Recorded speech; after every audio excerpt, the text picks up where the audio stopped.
review of what we covered last time. And then we'll finish out the chapter. We'll go through some more exercises, and we will call it a day. Okay, so guys, we've been talking about our cash versus accrual accounting, and if you don't have this sheet, you should have this sheet. Again, guys, this is kind of boiling down to probably about 5, 6, 7 or more pages of what's in the textbook. So if you understand what's on here, then you'll be in pretty good shape, okay? Just going backwards a little bit, we'll look at income, okay, guys? Again, the difference with the IRS is keep in mind that the IRS is a revenue-raising agency. So they want to tax you when you got the money in hand, okay? They don't want to wait, and they want you to slow down on those expenses, okay? The more expenses you have, you're going to drive your taxable income down, and the less tax revenues they're going to collect. So they want to slow down the expenses. So if you keep that in mind, then this will hopefully make a little bit more sense to you as you're going through. So if you are a cash basis taxpayer, okay, as far as income goes, guys, don't overthink it. It's when did I collect the cash, okay? It's actual or constructive receipt. Generally, when did I receive the check in the mail, okay? When did someone hand me the fistful of cash? That's when you're going to recognize it.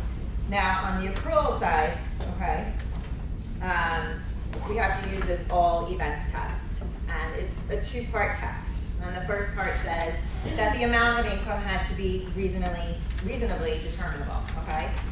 Estimates are okay as long as you have a pretty good idea of what the overall figure will be. You can adjust it later on. The second part of the test, guys, says, look, the taxpayer's right to this income has to be fixed, right? He has to be entitled to this income. And under the tax code, the rule says that generally his right to this income is going to be fixed on the earlier of when did he earn it, okay, or when did he collect the cash for it. Those are the 2 general rules, is did he collect payment or did he earn it? The sooner of those 2 is when he's going to recognize it, as long as it's a reasonably determinable amount.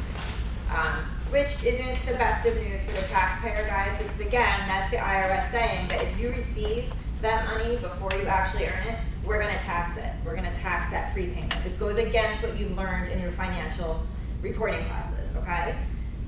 But they do give us, right, a little bit of an out, okay? There's some exceptions here for service income and income related to the sale of goods, okay? In the case of services, you can delay up to 1 taxable year, okay? As long as you haven't earned it and as long as you haven't booked it for financial reporting purposes. You can delay it 1 more year, okay? Again, it's as long as you haven't earned it or booked it for financial, okay?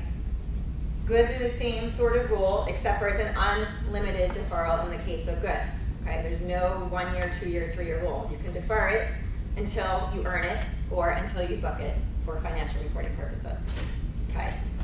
Guys, rent and interest are going to be an exception to this wiggle room, okay? Rent and interest, you're collecting these, this is income to you. You have to report it immediately, okay? You're going to have to report the entire prepaid immediately in the case of rent or interest. Okay. So again, keep in mind, if you're receiving a prepaid in tax, generally they want to tax it, but you may have a slight out under some of these exception laws, okay? I'm going to go on a little detour here into inventory, okay? Inventory, guys, requires some special accounting, okay? We looked at the rules, and they said generally you can use whatever form of method of accounting you want, as long as it clearly states your income and you use it on a consistent basis. But then they backtracked a little bit, right? And they said, but if you use accrual for financial reporting purposes, you have to use accrual for tax. If you use cash for financial reporting purposes, you also have to use cash for tax purposes. Now, guys, you might have a cash basis taxpayer who's doing this for financial reporting purposes. They're using the cash method, okay? But the rules go on to say that if they have a substantial amount of their revenues coming from inventories, then they have to use accrual accounting for the gross profit calculation, okay? So they can leave the rest of their books on the cash method, but they have to report their gross receipts and their cost of goods sold for the inventory using accrual accounting, okay? And this happens when, for the past 3 years on average, your gross receipts for inventory are $10 million or more, okay? So if your gross receipts on average for the past 3 years are $10 million or more, you have to use accrual accounting for the gross profit. You can keep everything else on cash, but for this gross profit, you have to use accrual. Okay? Guys, now there's two keys in accounting for inventory. Okay? It's first, what is the cost of the inventory? And then the second is identifying the cost flow method that you use. Okay? I am not worried. The book goes into, guys, the cost flow methods, FIFO, LIFO, specific identification, there's weighted average, there's all these things out there. You guys presumably do this all in your cost accounting classes, so I'm going to leave it to your cost accounting professors to deal with that. I am not going to be worried about that, okay? And I'm just going to talk very, very briefly about the tax rules for inventory costing itself, okay? So in tax, we use what's called the UNICAP rules, okay? It's the Uniform Cost Capitalization rules. And what this does, guys, is it's twofold, really. So for financial reporting purposes, guys, generally what you put in your inventory are your direct labor, your direct materials, and then your factory overhead, okay? For tax purposes, we're going to include a lot more into those overhead and those direct labor numbers, okay? So again, in financial reporting, you're really including the costs that are going on within the production facilities. Direct labor, direct materials, and factory overhead. But in tax, guys, pretty much anyone who touches any part or has anything to do with this inventory, some portion of their labor, some portion of their overhead is going to go into the costing of the inventory. So in the book, they tell you, like, you might have the executive in charge of the company, okay? For financial reporting purposes, his costs won't be included in the inventory. But for tax, some portion of his time, some portion of the overhead for his office where he sits is going to get included into that inventory number, okay? So they'll tell you, generally SG&A, guys, are excluded for financial reporting purposes, but the G&A, the general and administrative, will be included for tax purposes, okay? So your technology department, some of their time, some of their overhead might make its way into inventory to the extent they had anything to do with the inventory process. Shipping, warehousing, guys, all of this will make its way into inventory to the extent that they touched or facilitated the inventory process in some way. Okay, what is not included, okay, specifically, guys, research and development is a specific exclusion, okay? Advertising never goes into your inventory costing. And selling, even though these people may be out there selling inventory and a large part of what they do affects the sales of the inventory, selling will always stay out of that inventory cost, okay? That's gonna go straight to your P&L. And what this guys does for the IRS prefers this UNICAP sort of costing for two reasons. First of all, it's making sure that inventory costing is uniform from taxpayer to taxpayer, okay? Everyone's got a similar approach to what they're doing. And then at the same time, guys, we're adding a lot more to the cost of the inventory, what's going on to the balance sheet for tax purposes, which means we're getting those costs off out of the taxable income, okay? We're driving down our immediate expensing. So they're collecting their revenues faster, okay? The more we're putting on the balance sheet into the inventory account, the less that's directly hitting the P&L. And again, they're serving their purpose of slowing down expensing and being able to collect their tax revenues more quickly, okay? That's really all you have to know about the inventory portion of this, okay?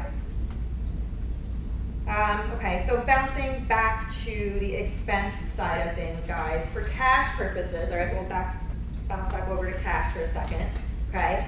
The general rule for cash, guys, is you deduct the expenses when you pay them, okay? It's cash accounting, you deduct them when you pay them, okay? But be wary of prepayments. Okay, Congress does not like us for tax purposes to deduct prepayments. The general rule there is prepayments aren't allowed, the general rule.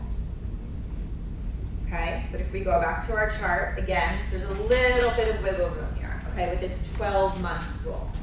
They give us a little bit of wiggle room, okay, and they tell us that, look, if you have some sort of expense and the contract for the expense, you prepay it, and the contract for the expense is not longer than 12 months in duration, okay? and the contract itself, the terms don't run into a third taxable year, then we'll let you deduct it immediately, okay? So if you meet both parts of this 12-month rule, you can deduct the prepayment immediately. If you fail either part of the test, guys, then you have to deduct the expense as it's incurred over the period of time. You have to prorate it, okay? Interest, okay? Interest, guys, is never, ever, ever, ever going to be deductible as a prepaid, okay? You can never take prepaid interest deductions in tax. And of course, be on the lookout for capital assets, okay? You have an asset that you purchase or you create, okay, and it has a useful life of more than 12 months, guys. It has to go on the balance sheet, and then hopefully you can depreciate it or maybe amortize it, okay? So, this now brings us to accrual expenses, okay? How do we report expenses for accrual purposes? Okay, and again, we were just talking, the same rules, guys. You start out with the same rules that you have for cash, okay? So generally, what I should say is the 12-month rule here and the interest rule sort of pull over into our accrual category. So those still apply. Interest, even under the accrual method, is never going to be prepaid, okay? And this 12-month rule sort of still applies. So you can kind of draw a little bit of an arrow and move it over into the next category if you want. Okay. But now when it comes to expenses, guys, we have to do two tests, okay? We have the same all events test that we had for recognition of income, but they add this economic performance test, okay? And economic performance is basically gonna make it much more restrictive, and it's saying that you can't deduct these expenses until the costs behind them have actually been incurred. So it's gonna do a lot away with a lot of the prepaids that slip through under the 12-month rule, okay? The 12-month rule let a certain amount of prepaids fall through the nets, okay? This economic performance rule is gonna stop that. There's still a little bit of wiggle room here, and we're gonna look at those individually, but for the most part, the economic performance rule is stopping that and saying that you can't deduct these costs until they have been incurred. But it depends, okay? It depends on the type of expense and liability you're incurring. So in the first case, okay, they break it down into 4 different types of economic performance. So here in the first scenario, you have receipt of services or goods. And these are receipts of services or goods for the benefit of your business, okay? You're incurring these services or these goods costs for the benefit of your business, okay? And it basically starts off by saying, look, you can't deduct these costs until they've been incurred. So it starts out by saying no prepayments allowed here.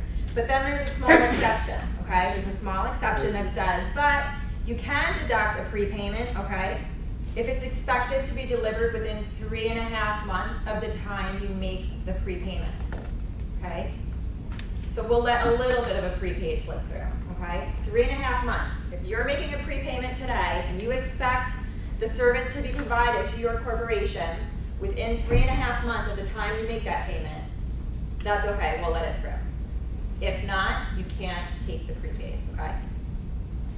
We'll go through exercises in a little while. Is that less than 3.5 months or equal to 3.5 months? 3.5 months, it's within 3.5 months, Okay. okay? Okay, so the next one, guys, is for the use of property, okay? And think leases as well, rental payments, okay? You're making rental payments, you're making lease payments, things of that nature.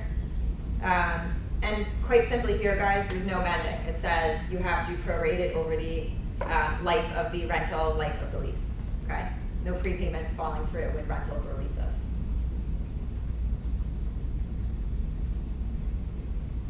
The third category, okay, says you're providing services or goods to another, okay? So in the course of your business, you are providing services or you're providing goods to your client, okay, a third party, and in doing so, you are incurring expenses related to delivering these services to your client, okay? This will become more clear when we do an example in the book. But again, this is you are performing work for a third party, and as a result of your performing this work, you're incurring expenses, okay? And the rule here, guys, is saying that you have to deduct these expenses you incur in delivering this work as they're incurred. So if I have to hire temporary help, you know, I have a client that I'm doing work for and I have to hire some temporary help, well, I can only deduct the cost of my temporary help as he does the work and as we deliver the work to the client. Okay. The last category is a bit of a strange category, okay? We have what are called these prepayment liabilities, guys, and quite frankly, there's just a list of them on page 926 and exhibit 9.3. Things like workers' comp, it's got rebates and refunds, insurance and warranties, taxes, okay? They basically put you on a cash method here for these types of payments. They're putting you on a cash method, okay? So despite when these were actually incurred, you're gonna deduct them when you pay them, even if you're an accrual basis taxpayer, okay? Like I said, there's just a listing on the bottom of page 926, exhibit 9.3. When you see these, okay, you're on the cash method despite the fact that you may be accrual. Okay guys, so there's 4 sort of exceptions here where maybe you could still possibly get a prepayment through. And then there's an overall exception, okay, there's an overall exception that says if it's a recurring item, okay, something small, nominal in value, and it's recurring, then we'll allow you to deduct the prepayment, okay? As long as it occurs, guys, before you file the tax return, and this is up to 8.5 months if you have an extension, okay?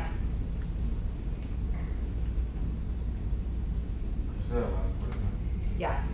So there's an overall, we just talked about 4 different categories where there were some exceptions or not, but then there's a rule that says, but if it's a small item, it's something you do on a routine basis, okay, it's a regularly recurring thing, we'll let you deduct the prepaid if it's going to be incurred within up to 8.5 months is the general rule, okay? The time for filing the return plus 6 months.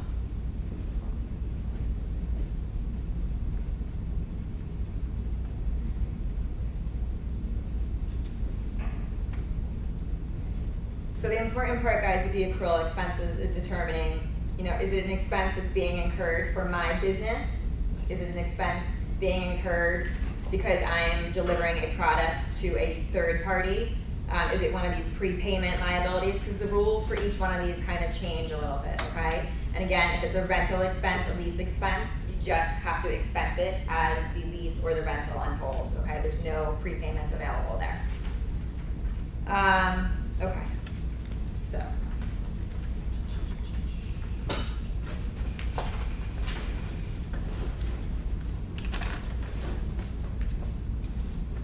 The book, guys, mentions about bad debt, the difference between financial reporting and tax. So for financial reporting, guys, when it comes to bad debt, I mean, look, when you book, I'll do it this way. When you book an invoice, I mean, what do? You credit your AR, you debit your AR, credit your sales, okay? And then usually you want to set up a bad debt reserve because you know you're probably not going to collect 100% of your receivables. So at the same time, someone estimates, you know, how much you're not going to collect, and then you hit a bad debt expense account, and then you set up your allowance for doubtful accounts. And this is a contra account, right, to your accounts receivable. That's the way it works for financial reporting for accrual basis accounting, okay? For tax purposes, it works a little bit differently, okay? We're still on accrual, so we're still gonna set up our AR, we're still gonna credit our sales, okay? But this is called the direct write-off method. You can still have a bad debt expense, okay? But what we do here is we directly relieve the accounts receivable. You pull it right off the aging, okay? So these are both accrual. But there's no such thing as an allowance for doubtful accounts in tax, okay? It serves the same purpose, guys. It gets you the same end result, but just there is no allowance for doubtful accounts. Keep in mind, for cash, guys, what happens? You have a bad debt expense. How do you report it? Think it through for a second. You don't. You don't, guys, because, right, you don't book accounts receivable and cash accounting. You don't actually book income until you have the cash in hand. So if a debt's gonna go bad in cash accounting, well, you wouldn't have booked a receivable, so there's nothing to write off. You're just never gonna book it in the first place, okay? So this is accrual, but keep in mind, cash guys, you won't ever have had the receivable established in the first place, so there's nothing to write off. You're just not gonna pluck the cash, okay? It is super quiet today. It's almost disconcerting. Okay. For our cash versus accrual rules, there's another rule in here, guys, okay? This deals with the related parties. Okay, we've mentioned related parties before, and again, anytime you see related parties transacting, you should be concerned, because Congress is, okay? Related parties, guys, they can get together and they can work the rules to their benefit, and Congress doesn't want that happening. So usually when there's related parties involved, okay, there's a bit of a rule change, and they're gonna make it harder for them to recognize losses and pull forward deductions, okay? And we have that here. There is a code section 267. And what this one basically says, guys, is that if you have an accrual basis business, let's say, okay, you have an accrual basis business, they can't deduct expenses until their related party cash basis payee recognizes income, okay? So you have accrual basis business, and they're trying to deduct an expense, okay? They didn't pay for it yet, but they want to deduct it because they incurred it. But they're paying this over to a related party, and they're on the cash basis. So what would be happening is you'd be having this business deduct their expense this year, and you'd have the related party not taking income until the next year. It'd be sort of a mismatching of revenue and expenses, and they don't want that. So let's just, example, let's just say you have a partner, okay, and his related partnership, greater than 50% interest in his partnership, they'd be considered related parties, okay? And let's say that the partnership rents some space from the partner. He owns a building, okay, personally, and the partnership rents space from him, okay? And they're behind on the bills. They still owe him for, let's just say, November and December, $1,000 a month. So come December 31st, they owe him $2,000. Well, they're on the accrual basis, this partnership, right? So they're gonna book this expense when they're closing their books because they've incurred this expense. Now, the partner, on the other hand, he's a person, he's an individual, okay, guys, and he's gonna be on the cash method. Well, he's not getting that payment until January 15th. So that's when he's gonna take the income in, right? He's not gonna take it till January, but you have this accrual basis business taking the deduction in December, okay? Code section 267 steps in and says no. The partnership, you cannot deduct that expense until your related party cash basis payee recognizes the income. So in that case, even though he incurred the expense and technically he should book it, 267 steps in and says no, you'll book it in January when the payee recognizes the income in January, okay? Again, they're trying to match up the income on the expenses. Otherwise, you could have these parties working together to sort of game the system to their advantage.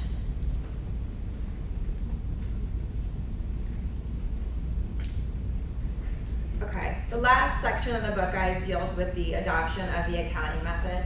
I mean, look, guys, typically you adopt your accounting method when you use it, okay? So you're gonna use cash, you're gonna use accrual, you're gonna use it on your first tax return. And once it's yours, okay? And you need approval from the IRS to change it generally. Same as the accounting period. You want to change it, you usually need approval. Certain times, there are automatic exceptions, but for the most part, you want to change a time period, you want to change a method, you have to get approval from the IRS before you can do so. Now, guys, if you do make a change, okay, so if you're going to go from cash to accrual or accrual to cash or some sort of hybrid in between, whatever it is you're doing, okay, the rules say that first you calculate your taxable income using your old method, then calculate your taxable income using your new method, okay? If there is a difference, which presumably there will be, this is called a 481 adjustment, okay? If the change in accounting results in an increase in taxable income, okay, you're gonna take this increase and you're gonna divide it by 4, and you're slowly gonna recognize it over the next 4 years. They're not gonna force you to take it all at once and penalize you. They're gonna allow you to slowly take it over 4 years, okay? If this change in accounting results in a decrease in taxable income, guys, okay, you take it all immediately. It's to your benefit, okay? You take it all immediately in that first year. And what they're doing here, guys, is they're trying to prevent taxpayers from either double dipping on expenses, okay, recognizing expenses 2 times, or from omitting income, okay, omitting income.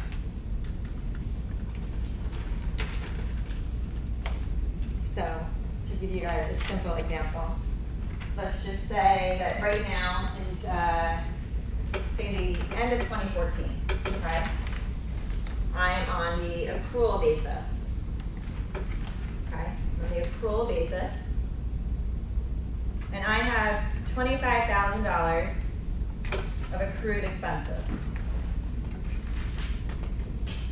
And going into 2015, I want to go on the cash basis, okay? For 2014, right now my tax return looks like this on the accrual method. I got $100,000 in gross income. I have $75,000 of deductions, including this $25,000, which I haven't yet paid for, okay, but that I've accrued. So I got $25,000, this should be thousands, sorry. $25,000 worth of taxable income, okay? But I want to change it to cash, so the rules say recalculate it using the alternate method. So under the cash basis, guys, I still have the same $100,000 of gross income, but I would no longer accrue these expenses, right? Because now I'm on the cash method, so you only deduct when you pay. So my deductions would drop to $50,000, and I would have, instead, under the new method, I would have $50,000 of taxable income. You guys with me? Does that make sense? Kind of, sort of, now, not really. I don't get why you use 75,000 as a deduction. Is that 25? I'm saying this is included. So this is included in this number. It's not all of my expenses. I've paid some expenses throughout the course of the year, but at December 31st, I have $25,000 of expenses I've incurred, but I haven't yet paid for, okay? But there was also $50,000 in the rest of the year that I did pay for that are true deductions. So like I had $50,000 of expenses that I incurred and paid, plus $25,000 I've incurred but haven't paid. So these are just, they're incurred but not yet paid for. So in total for the whole year, I have $75,000 worth of deductions. So my $100,000 income minus my $75,000 will leave me on my tax return with $25,000 of taxable income under the accrual method. But I'm saying, wait, I want to change this to a cash basis. So if I redid it, still have my $100,000 gross income, but now I'm no longer going to accrue these expenses because I'm on a cash basis. The other $50,000 are still going to apply because I've already paid for those. Okay? Follow? Okay. Yeah. So I've already paid for that $50,000, so they stay. But the $25,000 I accrued and haven't paid for, well, they drop off now. Okay? Make sense? So, under the cash method, I have $50,000 of taxable income. So this change in methods resulted in a $25,000 increase in my taxable income. So I'm going to take this, should be 50 minus. There's a $25,000, let's call it 481 adjustment.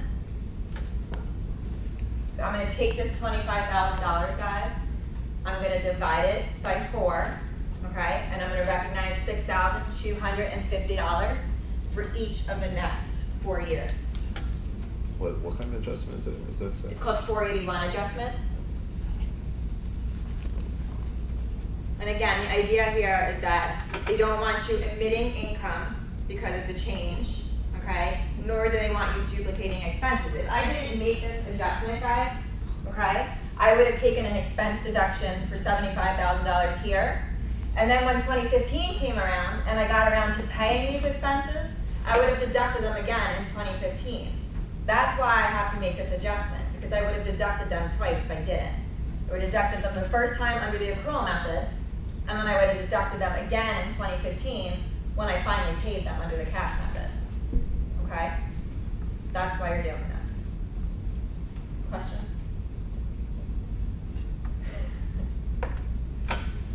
You started acting the same year, or you started out?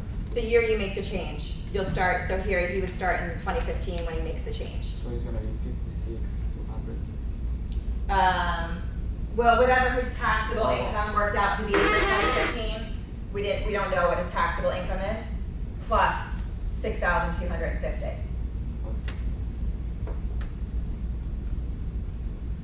Okay? Questions, anything? Got it. Professor? Yes. Does that, when you change, does that have to go on any of your schedules? Like, do you have to amend anything or no? No, you make the change. I mean, someone would have to keep track of all this, obviously, Okay. but, no. Okay. You wouldn't go back and amend, All right. no. Okay? Good.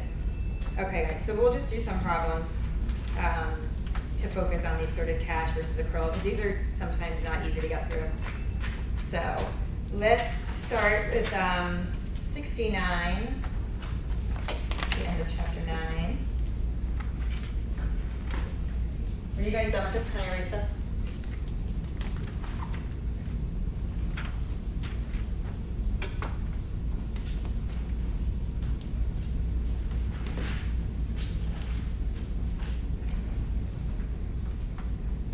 Okay.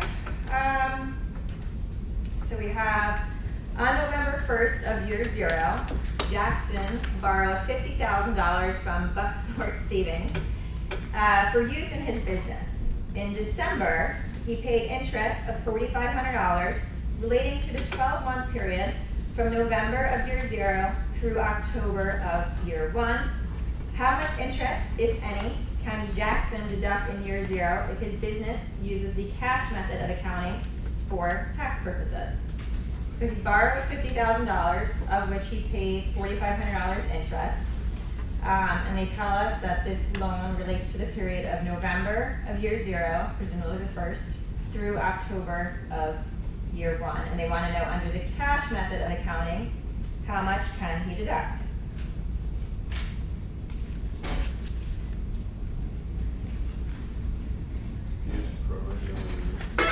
Yeah, guys, interest, you see interest, guys, okay? Interest is never going to be allowed as a prepaid, but it starts on November 1st, so 2 months of the 12-month period should work out to $750, okay?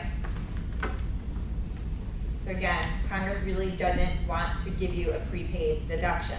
They make certain exceptions, but interest is not one of those exceptions. So he's only going to be able to take 2 months' worth. Which problem was that? 69. What about for the accrual method?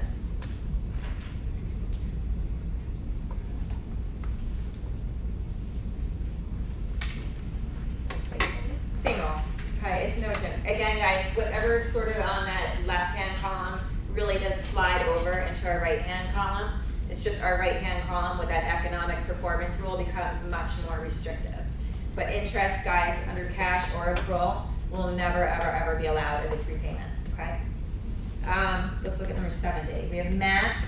Matt hired Apex Services to repair his business equipment. On November 1st of year 0, Matt paid $2,000 for the repairs that he expects to begin in early March of year 1. Okay, so we have a small business owner, let's say. He hired some company to do some work for him, and he prepaid $2,000 of this expense in November 1st, and he expects the work to be done in early March of year 1. And they want to know what amount of the cost of the repairs can Matt deduct in year 0 if he uses the cash method of accounting for his business. All of them? Why? Because it's a 12-month rule and it doesn't go into a third year. Yes, that's absolutely right. So yes, this is a prepaid, okay guys, but this is cash, so we're looking at the 12-month rule, okay? And this contract is not for more than 12 months, nor does it extend into a third taxable year, so he can deduct all $2,000. What amount of the cost of repairs can Matt deduct in year 0 if he uses the accrual method of accounting?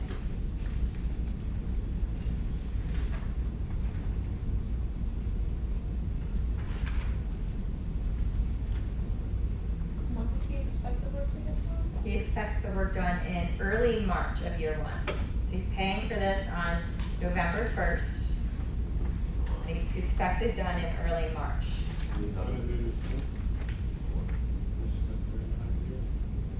It's gonna be none of it, okay? Keep in mind now, he's on the accrual basis, so we bring in economic performance, okay? You start with the 12-month rule, but then you introduce the economic performance. And economic performance is generally gonna say you can't make prepayments, okay? You only can deduct expenses which have truly been incurred. But this is our first exception, okay guys, within that economic performance rule. This business person is receiving services directly related to his business. And the rule starts off by saying, look, you can't deduct these expenses unless they've been incurred. But there was that 3.5 month exception built in there, okay? But this doesn't fall within the 3.5 months because he's making the prepayment in the beginning of November. So he has November, December, January, February, the beginning of March would be 4 months, okay? So it doesn't fall within our 3-month exception. So he's not gonna be able to recognize any of it in this case, okay? 0. You're on a roll. Okay, C. What amount of the cost of the repairs can Matt deduct in year 0 if he uses the accrual method and he expects the repairs to be done by early February? You just answered that. Yes. All, okay, now he falls within the 3.5 month rule, okay? So now he can make that prepayment of $2,000 and deduct it, okay? What amount of the cost of the repairs can Matt deduct in year 0 if he uses the cash method of accounting and he expects the repairs to be done by early February? So he's back to cash method.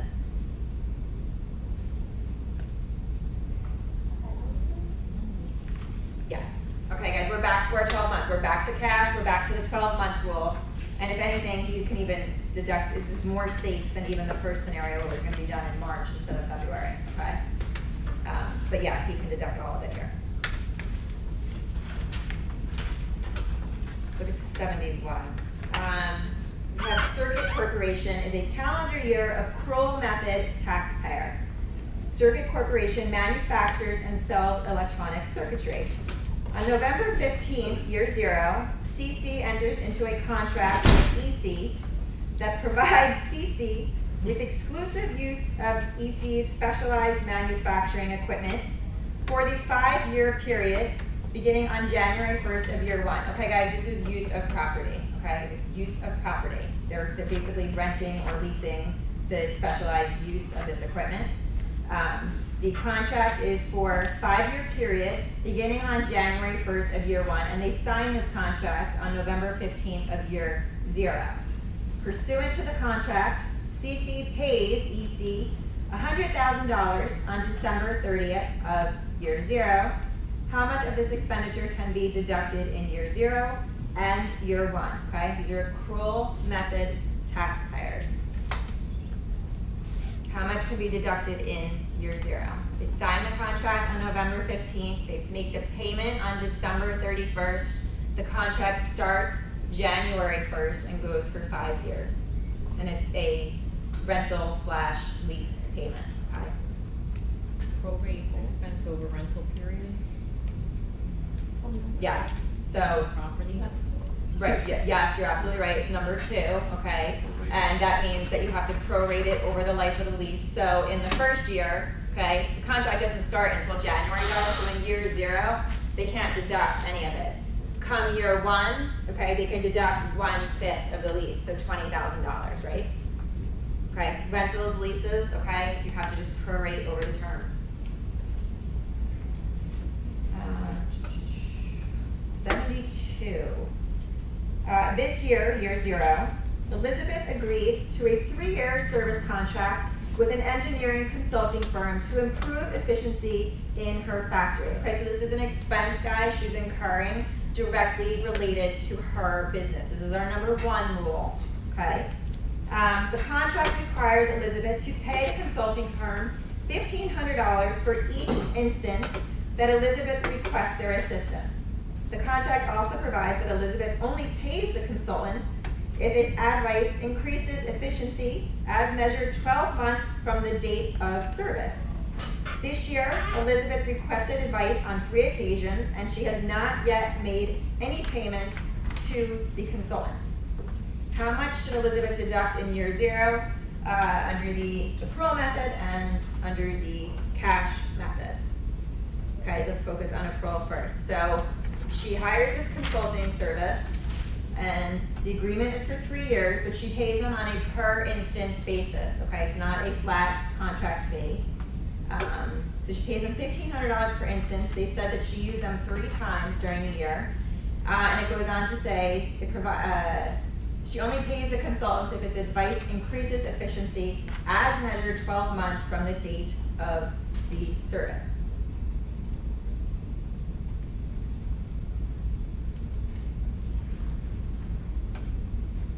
Let's say 0. Yeah. Because she didn't incur them yet, right? Because she doesn't know she has to pay. That's absolutely right, guys. Okay, it's 0. This is a contingency. Okay, she doesn't really know yet whether she owes this money. The amount is reasonably determinable here. She knows she'll owe $1,500, guys. But this is the all events. Okay, all of the events haven't fixed her obligation for this liability yet. Okay, she doesn't know yet whether or not her efficiency has increased. So she may not, in fact, owe this money. She may not have an obligation to pay that. She won't know until those 12 months lapse, okay? So it's 0, and it's gonna be the same for cash, guys. She hasn't paid anything for cash, right? So.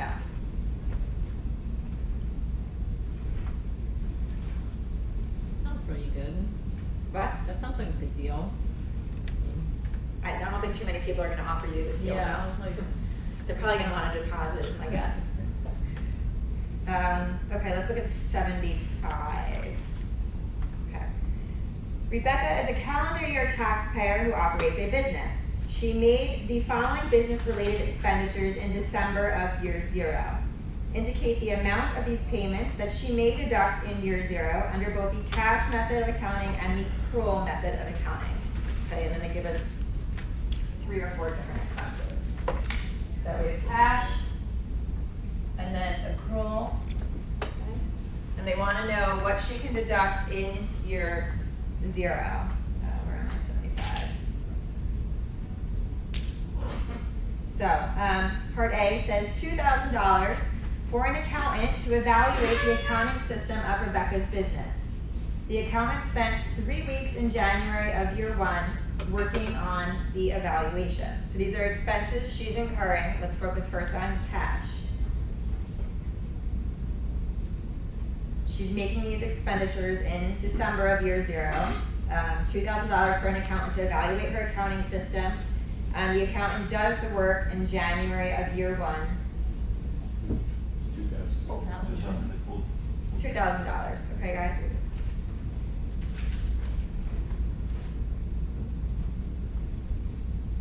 What about for accrual purposes? It's the same. Same, why? It's really dumb. It's like 3 weeks. That's right, it falls within that, so it's our number 1 rule. She's having these services provided to her business, so this is our number 1 rule. And it falls within the exception to the number 1 rule with 3.5 months, so, yes. Should have let us have this sheet on the exam. Better be somewhere in school. Okay. $2,500 for new office furniture. The furniture was delivered on January 15th, year 1. Okay?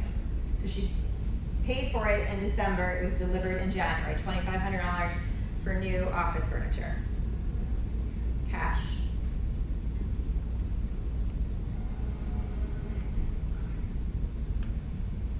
You have to depreciate. Don't you have to like, it's furniture, so it's more than a year. Yes. Capital asset, guys, right? Capital asset. 0. It's gonna go on the balance sheet, and then you can depreciate it, right? What about for accrual?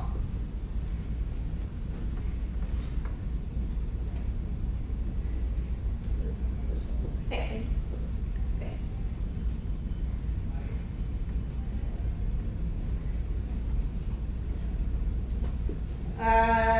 Let's see. Think carefully about this one. $3,000 for property taxes payable on her factory.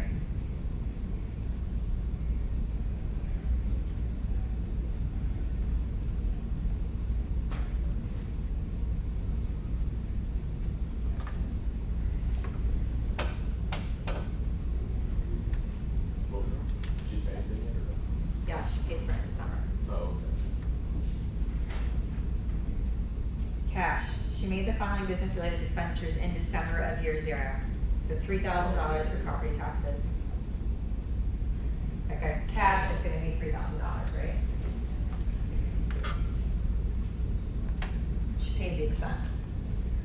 What about, for accrual?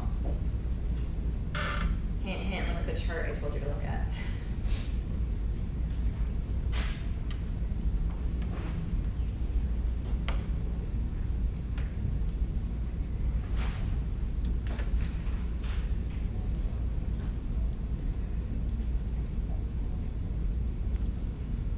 Here, guys, this is the chart, this is one of those payment liabilities, this is one of our third exception, okay, where they put us, fourth exception, where they put us on the cash method regardless taxes, okay, so even if she hadn't truly incurred these taxes, they were here for the first quarter of the next year, but she paid them ahead of time, she's gonna deduct them when she pays them, okay, they put her on the cash method. D, $1,500 for interest on a short-term bank loan relating to the period from November 1st, year 0, through March 31st, year 31. It's a 30-year term. So $1,500 for interest. She pays the interest in December on a short-term bank loan. Does that make sense? How can a short-term bank loan be from? That's a. Yeah. That doesn't make sense. That's gotta be, they had to have meant year 0. Let's just assume it's a 5-month loan.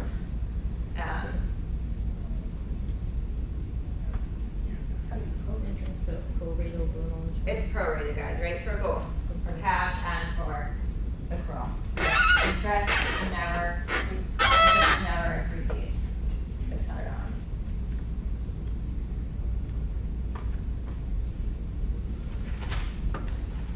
All right, we'll do 2 more, and then I'll let you guys out. Okay. 78. Dustin has a contract to provide services, I'm just gonna call it DAD Enterprises, because that's who they're gonna tell us this is in a second. So Dustin, who's the son, has a contract to provide services to DAD, who is a business. In November of year 0, Dustin billed DAD $10,000 for the services he rendered during the year. DAD is an accrual-method proprietorship that is owned and operated by his father, okay? So you have a son providing $10,000 worth of services to his father's business, okay? They tell us that Dustin did the work during the year, and he billed his dad the $10,000. Now they wanna know, what amount of revenue must Dustin recognize in year 0 if he uses the cash method and dad remits payment for the services in December of year 0? And what amount can dad deduct in year 0? So that's a lot, so let's see, dad pays in December, they tell us. Now son is on the cash method, and dad, okay, they tell us is on the accrual method. Okay, and they wanna know what income can he recognize and what deduction can dad take. Yeah, dad's accrual, Dustin is cash, the payment is made, and the work is done in year 0. Okay. The payment is made and work is done in this first scenario. So what's his income and what's his deduction? Yes, his income is gonna be $10,000, guys, right? Dad pays him in December of year 0, it's cash. Don't overthink receipts of cash. You got the cash in hand, okay, you're a cash method taxpayer, you're gonna include it. So $10,000 for son. Question is can dad deduct it under the accrual method? Keep in mind also, guys, what are these two people to each other? Father and son. They're related parties, so just keep that in mind as we're going through this. Would he recognize the Yeah. income so he can take it as a deduction? He can take it as a deduction, okay? $10,000, he paid for it, okay, in year 0, the son did the work in year 0. It's all good here, so they can both take it into income. and deduct it here, no problems. Okay? Part B tells us that what amount of revenue can Dustin recognize in year 0 if he uses the accrual method and Dad still remits the payment for services in December, what can Dad deduct? So same scenario, Dad pays in December of year 0, work is done. Okay, but now son is on the accrual method, Dad too is on the accrual method. What's his income? What's Dad's deduction?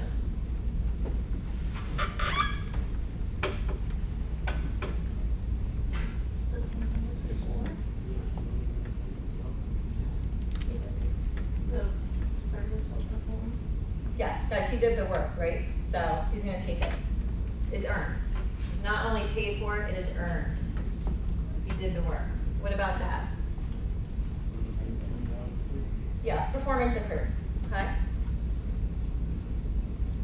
Economic performance occurred. The work was delivered. Okay. C, what amount of revenue must Dustin recognize in year 0 if he's back to the cash method, but Dad now remits payments on January 1st? Okay? So now we have Dad pays, I'm just gonna put year 1. Work is done in year 0. Son is back on the cash method. Dad is still accrual. What's his income? 0. So you get paid in that year. Let's focus on son. 0. 0. Okay. Guys, cash, right? Cash is not in hand. He's not getting cash till January, so he's not going to recognize it. What about Dad? Dad's on the accrual basis. 0. Why? Because he didn't recognize the income. Right, this is our sort of forbidden situation where you have the related party business on an accrual basis and you have your payor on the cash basis and they're related parties. Okay, you don't want him accelerating his deduction. I mean, technically the work is performed, right? Son did the work in year 0.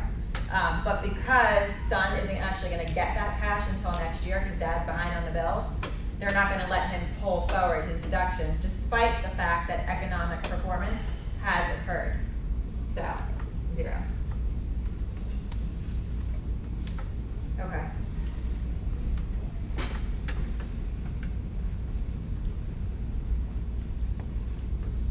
Now, Dad's still making the payment in January, but Dustin is back to an accrual basis. So Dad is paying in year 1.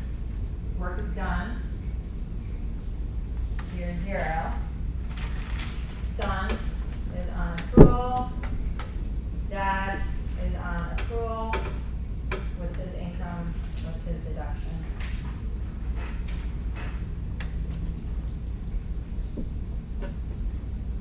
Income 10,000. It's within That's 30 he earned it. He earned it. He did it. He did the work. Okay, all events test.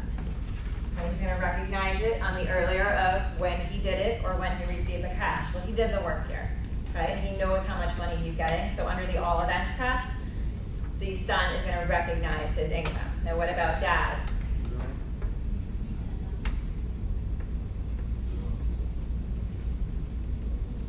Did economic performance occur? Yeah, he did the work. It's a deduction. Right, guys? So with the accrual basis payer, now he's taking in expenses that he had performed for his business, okay? But the work was done, guys, right? Economic performance occurred. His son delivered the services. And we don't have to worry here about 267, the related party rules, because they're both accrual basis taxpayers. So we're not worried about related party here. We were worried about related party here, where you have the payor on the accrual basis and the payee on the cash basis. Okay? All right, guys. We can call it a day. I think Thanksgiving break can't come soon enough. This has been the quietest week for everybody, and I think everyone was tested out and maxed out. So let's call it a break.